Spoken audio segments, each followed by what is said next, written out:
प्यारे बच्चों, आपका दिन मंगलमय हो। अगर आप नए हैं तो इस चैनल को सब्सक्राइब कर लें। चैनल का नाम है VV BBC channel. Practice paper का कोड डी।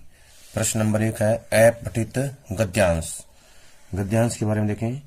एक युवा अपनी जोश और ताकत से पूरी तरह ओतप्रोत होता है। युवा पीढ़ी किसी भी समाज और देश की रीढ़ की हड्डी होती है। किसी भी देश के युवा ही उस देश का भविष्य तय करते हैं। इसकी वानगी हम स्वाधीनता संग्राम में देख चुके हैं। युवा की सबसे बड़ी खासियत यह है कि वह फौलादी जिगर, दृढ़ इच्छा शक्ति, जोखिम लेने की क्षमता और कुछ नया करने की ललक रखते हैं। जब भी युवाओं की बात हो तो भला स्वामी विवेकानंद को कौन भूल सकता है, जो आज भी दुनिया के लाखों युवाओं के प्रेरणा स्रोत हैं। स्वामी विवेकानंद जी ने कहा था कि युवा ही राष्ट्र की वास्तविक शक्ति हैं।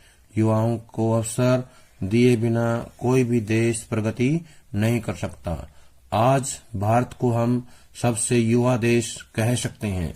वह इसलिए नहीं कि देश अभी अभी आजाद हुआ है, बल्कि इसलिए क्योंकि इस समय भारत में युवा वर्ग की जनसंख्या पूरे विश्व के देशों से अधिक है।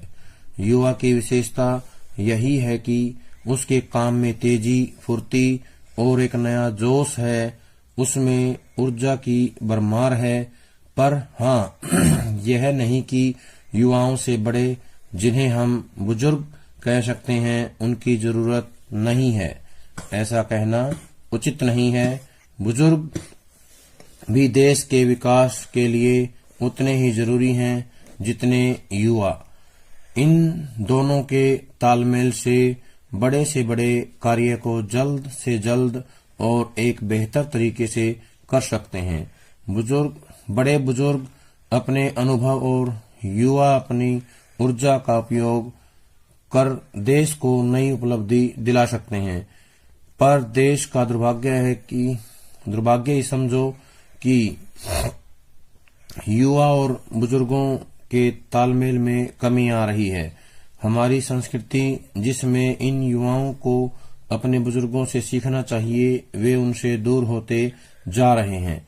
आज का आधुनिकीकरण दोनों वर्गों में जैसे दीवार बन गया हो। अब वक्त आ गया है कि युवा सक्रिय राजनीति में प्रवेश करें, क्योंकि हमारी राजनीति बूढ़ी हो गई है और यह हमारे देश की अपेक्षा को पूरा नहीं कर सकती। भ्रष्टाचार को लगाम लगाने के लिए युवाओं को अब तैयार होना होगा। युवाओं को एक जिम्मेदार नागरिक बनना होगा।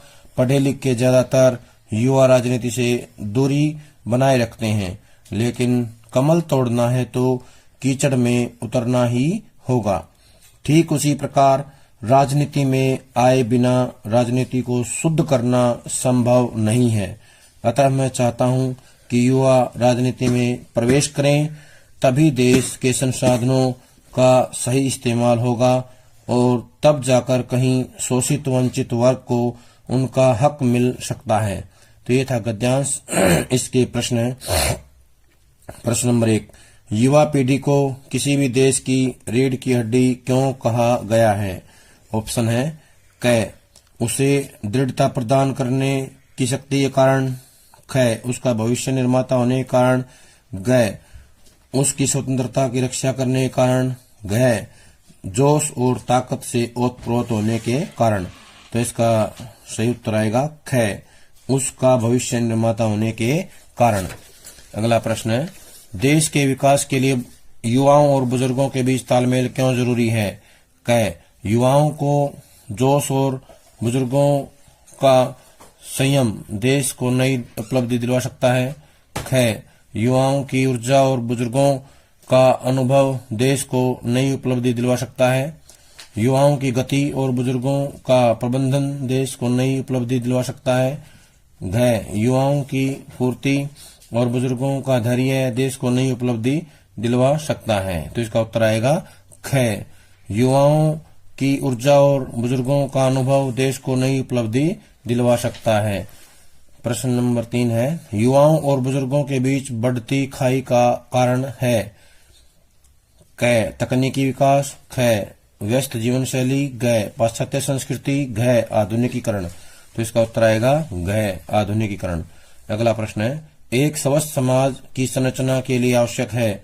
अन्याय के खिलाफ आवाज उठाना, ख ईमानदारी से अपनी जिम्मेदारी पूरी करना, ग युवाओं और बुजुर्गों की सहभागिता, घ आधुनिक तकनीक का प्रयोग। तो इसका उत्तर आएगा ख ईमानदारी से अपनी जिम्मेदारी पूरी करना। अगला प्रश्न है, कमल तोड़ना है तो कीचड़ में उतरना ही होगा का आशय है। गंदगी को दूर करना है तो गंदगी में जाना ही पड़ेगा। ख कमल को पाना है तो कीचड़ में पांव रखना ही होगा। ग कुछ अच्छा पाने के लिए गंदगी में पैर रखना ही पड़ता है। घ देश में बदलाव लाने के लिए राजनीति का हिस्सा बनना पड़ता है। तो इसका उत्तर आएगा घ इसका राइट आंसर है। देश में बदलाव लाने के लिए राजनीति का हिस्सा बनना पड़ता है। अगला प्रश्न है, प्रश्न नंबर 2, पद्यांश को पढ़कर उत्तर दीजिए। ऐसा है आवेश देश में जिसका पार नहीं, देखा माता का ऐसा रक्तिम श्रृंगार नहीं। कंठ कंठ में गान उमड़ते माँ के वंदन के, कंठ कंठ में गान उमड़ते माँ के अर्चन के। शीश शीश में भाव उमड़ते माँ के अर्पण के, प्राण प्राण में भाव उमड़ते माँ के शोणित तर्पण के। जीवन की धारा में देखी ऐसी धार नहीं, सत्य हिंसा का वर्त अपना कोई पाप नहीं। विश्व मैत्री का वर्त भी कोई अभिशाप नहीं, यही सत्य है सदा असत्य की टिकती चाप नहीं। सावधान हिंसक प्रतिहिंसा की कोई माप नहीं, कोई भी प्रस्ताव पराजय का स्वीकार नहीं। ऐसा है आवेश देश में जिसका पार नहीं। प्रश्न है, उपयुक्त पद्यांश में किसके आवेश का उल्लेख किया गया है। क माता के, ख देश के, ग शत्रु के, घ पिता के। तो इसका आएगा उत्तर ख देश के आवेश का उल्लेख है। कवि के अनुसार निम्न में से क्या असत्य है।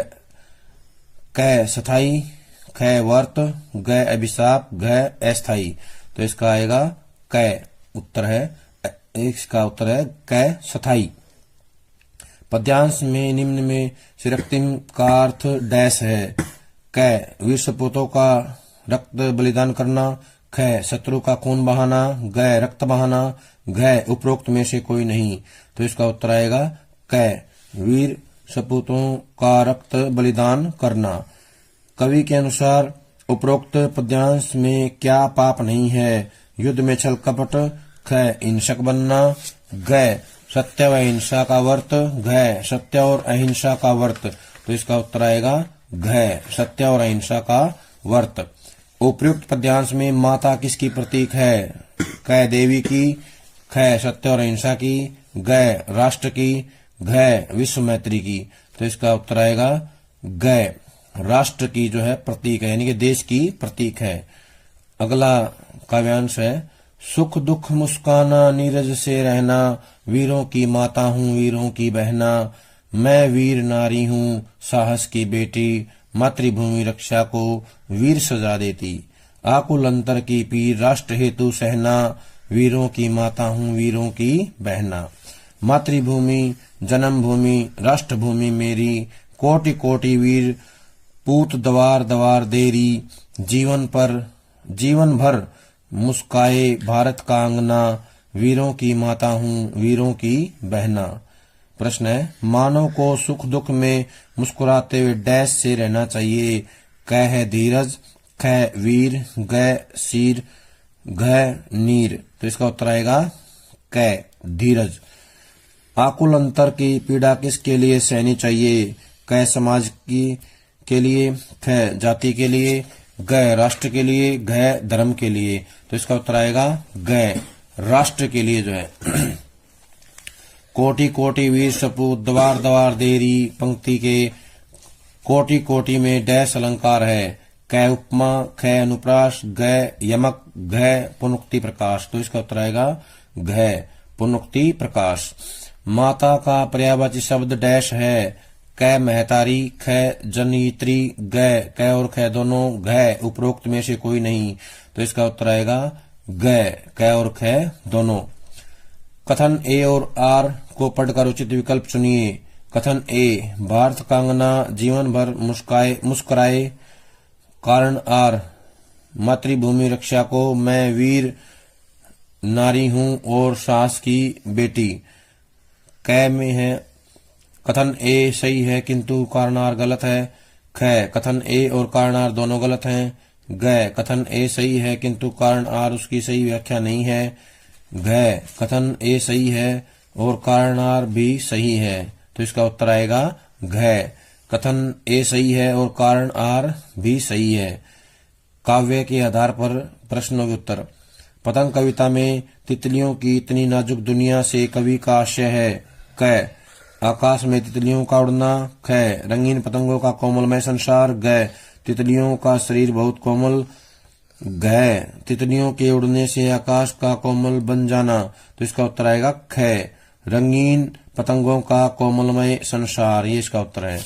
अगला है, कैमरे में बंद अपाहिज कविता में कैमरा एक साथ डैश दिखाना चाहता है। क, सामान्य व्यक्ति की दुर्दशा। ख, केवल दर्शकों को रोते हुए। ग, केवल अपाहिज को रोते हुए। घ, दर्शक और अपाहिज दोनों को रोते हुए, तो इसका उत्तर आएगा घ, दर्शक और अपाहिज दोनों को रोते हुए। जगदम्बा हरियाणी अवसर चाहत कल्याण, ये कथन किसने किसको कहा है। क, विभीषण ने रावण को। ख, राम ने कुंभकर्ण को। ग, कुंभकर्ण ने रावण को। घ, रावण ने कुंभकर्ण को, इसका उत्तर आएगा घ, कुंभकर्ण ने रावण को। छोटा मेरा खेत कविता में कल्पना को रसायन क्यों कहा गया है। क, सृजन को सुंदर बनाने में सहायक। ख, सृजन को सरल बनाने में सहायक। ग, सृजन के विकास में सहायक तत्व। घ, सृजन का मूल तत्व, तो इसका उत्तर आएगा ग, सृजन के विकास में सहायक तत्व। उषा नामक कविता के आधार पर कॉलम ए और ब को मिलाइए। राख से लिपा हुआ चौका निर्मलता। काली सील जरा से लाल केसर से कि जैसे धुल गई हो उज्ज्वलता। नील जल में किसी की गौर झिलमिल देह जैसे हिल रही हो, ये आएगा पवित्रता। तो इसमें ऑप्शन दिए हुए हैं क में पहले का दूसरा, दूसरे का तीसरा, तीसरे का पहला। ख में पहले का दूसरा, दूसरे का पहला, तीसरे का तीसरा। ग में पहले का पहला, दूसरे का दूसरा, तीसरे का तीसरा। घ में पहले का तीसरा, दूसरे का पहला, तीसरे का दूसरा, तो इसका उत्तर आएगा घ, पहले का तीसरा, दूसरे का पहला और तीसरे का दूसरा। आगे हम करेंगे गद्यांश से क्वेश्चन। महादेवी वर्मा अपने परिवार में प्रख्यात थी, निम्नलिखित में से कौन सा कथन सही है। क, महादेवी वर्मा अपने परिवार में पाक कला के लिए प्रख्यात थी। ख, महादेवी वर्मा अपने परिवार में संगीत कला के लिए प्रख्यात थी। ग, महादेवी वर्मा अपने परिवार में दया भावना के लिए प्रख्यात थी। घ, महादेवी वर्मा अपने परिवार में पशु पक्षी पालन के लिए प्रख्यात थी, तो इसका उत्तर आएगा घ, महादेवी वर्मा अपने परिवार में पशु पक्षी पालन के लिए प्रख्यात थी। अगला प्रश्न है, जन्माष्टमी के अवसर पर बचपन में लेखक डैश झांकी सजाकर पंजीरी बांटता था। क, 4 दिनों तक। ख, 6 दिनों तक। ग, 8 दिनों तक। घ, 10 दिनों तक, तो इसका उत्तर आएगा 8 दिनों तक जो है बांटता था। शिरीष के फूल को किस साहित्य में कोमल माना गया है। क, हिंदी साहित्य में। ख, संस्कृत साहित्य में। ग, अंग्रेजी साहित्य में। घ, उर्दू साहित्य में, तो इसका उत्तर आएगा ख, संस्कृत साहित्य में। लुट्टन सिंह पहलवान के संदर्भ में कौन सा कथन सत्य है। क, लुट्टन सिंह पहलवान 9 वर्ष की उम्र में अनाथ हो गया था। ख, लुट्टन सिंह पहलवान के 2 पुत्र थे। ग, लुट्टन सिंह पहलवान दंगल देखने श्यामनगर गया। घ, लुट्टन सिंह पहलवान शेर के बच्चे के नाम से प्रसिद्ध था, तो इसका उत्तर आएगा घ, लुट्टन सिंह पहलवान शेर के बच्चे के नाम से प्रसिद्ध था, ये जो है असत्य है। अगला प्रश्न है, बाजार दर्शन पाठ के आधार पे कॉलम ए और ब का मिलान कीजिए। बाजार के आकर्षण में फंसना स्वाभाविक है, मन में नकार हो। बाजार से फिजूल सामान खरीद कर नहीं लाते, मन खाली हो। बाजार चाहकर भी आकर्षण में फंसा नहीं सकता, मन खाली न हो। तो इसका मिलान जो है कैसे होगा, देखें। क में दिया हुआ है पहले का तीसरा, दूसरे का दूसरा, तीसरे का पहला। ख में है पहले का पहला, दूसरे का तीसरा और तीसरे का दूसरा। गै में है पहले का दूसरा, दूसरे का तीसरा और तीसरे का पहला। गै में पहले का तीसरा, दूसरे का पहला और तीसरे का दूसरा, तो इसका उत्तर आएगा गै। गै इसका उत्तर है। इसमें पहले का दिया हुआ है दूसरा, दूसरे का तीसरा और तीसरे का पहला। वितान के आधार पर प्रश्न है। यशोधर बाबू अपने बटुए में डैश रुपए हमेशा रखते थे। कै में 75 से 100 रुपए, ख में 100 से 150 रुपए, गै में 125 से 150 रुपए, गै में 150 से 200 रुपए, तो इसका उत्तर आएगा ख 100 से 150 रुपए। यशोधर बाबू के संबंध में कौन सा कथन सही नहीं है? क वे डेमोक्रेट बाबू नहीं है, ख वे समय के पाबंद थे, ग वे किसंदा को अपना आदर्श मानते थे, घ वे कर्तव्य परायण थे, तो इसका उत्तर आएगा क वे डेमोक्रेट बाबू नहीं थे। मुझे मालूम है बारिस्टर नहीं होने वाला है तू, ये से कथन किसके बारे में है? क लेखक के पिता के बारे में, ख लेखक के दोस्त के बारे में, ग लेखक के बारे में, घ दत्ताजी राव के बारे में, तो इसका आएगा ग लेखक के बारे में। ये बात जो है लेखक के बारे में उसके पिता ने कही थी। अतीत में दबे पांव पाठ में लेखक के अनुसार मोहनजोदड़ो की आबादी लगभग डैश थी 60,000, ख 65,000, ग 75,000, घ 85,000, तो इसका उत्तर आएगा घ 85,000 के आसपास जो है जनसंख्या थी। अतीत में दबे पांव पाठ के कथन ए और आर को पढ़कर उचित विकल्प चुनिए या बताइए। कथन ए, मोहनजोदड़ो छोटे मोटे टीलों पर आबाद था। कारनार, ये टीले कच्ची व पक्की ईंटों से बने थे या बने हैं। क कथन ए सही है किंतु कारनार गलत है। ख कथन ए और कारनार दोनों गलत हैं। ग कथन ए सही है और कारनार उसकी सही व्याख्या नहीं है। ग कथन ए सही है किंतु कारनार उसकी सही व्याख्या है, तो इसका उत्तर आएगा घ कथन ए सही है किंतु कारनार उसकी सही व्याख्या है। अभिव्यक्ति माध्यम के आधार पे विशेष लेखन के बारे में, विशेष लेखन के लिए सबसे जरूरी बात क्या है, यानी जो विशेष लेखन है उसके लिए आवश्यक क्या है? क चील उड़ान और शब्द विवेक, ख शब्दावली और उपलब्धियां, ग प्रभावशीलता और बुद्धिमत्ता, घ गिद्ध दृष्टि और पक्का इरादा, तो इसका आएगा उत्तर घ गिद्ध दृष्टि और पक्का इरादा। दूसरा है संदेश के आदान प्रदान में लगने वाले समय तथा दूरी को कम करने के लिए मनुष्य ने किसकी खोज की है? क पत्रों की, ख संचार और जनसंचार की, ग रेल की, घ रेडियो की, तो इसका उत्तर आएगा ख संचार और जनसंचार की। अगला प्रश्न है कॉलम ए और बी को मिलाइए। समाचार संगठन में नियमित वेतनभोगी कर्मचारी अंशकालिक पत्रकार होता है। समाचार संगठन में निश्चित मानदेय पर काम करने वाला फ्रीलांसर होता है। भुगतान के आधार पर भिन्न समाचारों में काम करने वाला पूर्णकालिक होता है। कौन सा है इसका मिलान करना है? तो देखें, क में दिया हुआ है पहले का तीसरा, दूसरे का पहला और तीसरे का दूसरा। ख में पहले का पहला, दूसरे का तीसरा और तीसरे का दूसरा। ग में पहले का दूसरा, दूसरे का तीसरा और तीसरे का पहला। घ में पहले का दूसरा, दूसरे का पहला और तीसरे का तीसरा, तो इसका उत्तर आएगा क। क इसका सही उत्तर है। पहले का तीसरा, दूसरे का पहला और तीसरे का दूसरा। पत्रकारिता के संबंध में निम्न में से कथन सत्य है? क पत्रकारीय लेखन में पाठकों की रुचियों का ध्यान नहीं रखा जाता। ख पत्रकारीय लेखन में पाठकों की जरूरतों का ध्यान नहीं रखा जाता। ग पत्रकारिता का संबंध तथ्यों से होता है। घ पत्रकारीय लेखन में कल्पना का विशेष महत्व होता है, तो इसमें आएगा ग। ग इसका उत्तर है।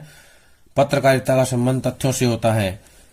अगला प्रश्न, हिंदी का पहला साप्ताहिक पत्रिका डैश माना जाता है? उद्दंत मार्तंड, ख केसरी, ग गरुड़ पत्रिका, घ क्रमवीर, तो इसका उत्तर आएगा उद्दंत मार्तंड। क इसका उत्तर है। व्याकरण के आधार पर प्रश्न, निम्नलिखित कथनों में से कौन सा कथन सही है? क ई वर्ण के बाद कोई भिन्न जाति का स्वर आ जाता है तो वह बनता है। ई वर्ण के बाद कोई भिन्न जाति का स्वर आने पर यह बनता है। अगला है ग ई वर्ण के बाद कोई भिन्न जाति का स्वर आने पर र बनता है। घ है ई वर्ण के बाद कोई भी भिन्न जाति का स्वर आने पर ल बनता है, तो इसका उत्तर आएगा ख। ख इसका उत्तर है। ई वर्ण के बाद कोई भिन्न जाति का स्वर आने पर यह बन जाता है। ए का बी से मिलान कीजिए। अधिकरण तत्पुरुष त्याग्रह, कर्म तत्पुरुष आत्मविश्वास, संप्रदान गुणहीन, कर्ण तत्पुरुष मतदाता, इनके ठीक मिलान कीजिए। तो मिलान के लिए देखें, पहला ऑप्शन है कै में है पहले का दूसरा, दूसरे का चौथा, तीसरे का पहला और चौथे का तीसरा। ख में है पहले का पहला, दूसरे का दूसरा, तीसरे का तीसरा, चौथे का चौथा। ग में पहले का तीसरा, दूसरे का पहला और तीसरे का चौथा और चौथे का दूसरा। ग में पहले का चौथा, दूसरे का तीसरा, तीसरे का दूसरा और चौथे का पहला। इसका उत्तर आएगा कै इसका सही उत्तर है। पहले का दूसरा, दूसरे का चौथा, तीसरे का पहला और चौथे का तीसरा। निम्न में कर्मधारय समास के सही उदाहरण हैं। महाजन, पाठशाला, महारानी। ख आएगा सज्जन, महारानी, आजानु। ग में महाराजा, धर्माधर्म, परमानंद। घ में मुख्याध्यापक, प्रधानाध्यापक, गुरुदेव। तो इसका सही उत्तर आएगा घ, मुख्याध्यापक, प्रधानाध्यापक, गुरुदेव, ये इसका सही उत्तर है।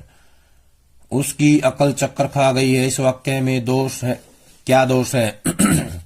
क शब्द कर्म संबंधी, ख मुहावरे संबंधी, ग पुनरुक्ति संबंधी, घ प्रसर्ग संबंधी।